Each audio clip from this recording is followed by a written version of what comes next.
The ambassadors were among 17 who formally presented their diplomatic credentials to Putin at a televised ceremony in the Kremlin. Putin told new EU ambassador Roland Galarag, who took up his position in September, that the European Union initiated a geopolitical confrontation with Russia. In his opening remarks, Putin said Russia was open to constructive partnership with every country and would not isolate itself despite the complex situation in the world.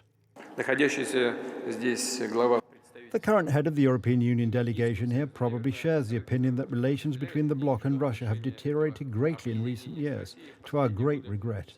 We see the reason for this in the fact that, leaving aside its main original mission and the function of developing economic cooperation and integration on the European continent, the EU initiated a geopolitical confrontation with Russia. Indeed, it initiated the confrontation with our country.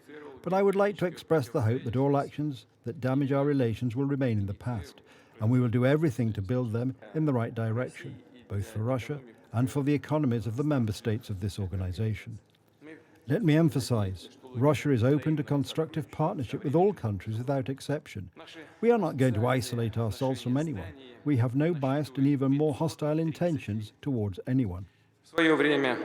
Putin also urged Denmark to support Russia's proposal to establish an independent international commission to investigate the blasts last September that ruptured the Nord Stream undersea pipelines bringing gas from Russia to Germany. Relations between Russia and the West were already badly strained before Russia began what it calls its special military operation in Ukraine, but have plunged even further since then. Russia says it was forced to intervene in Ukraine to stem Western influence that was becoming a threat to its security. The West in Kiev dismissed this as a baseless pretext for a war of conquest, and the West imposed a barrage of economic sanctions and began supplying Ukraine with advanced weaponry and other resources to counter Russia's forces.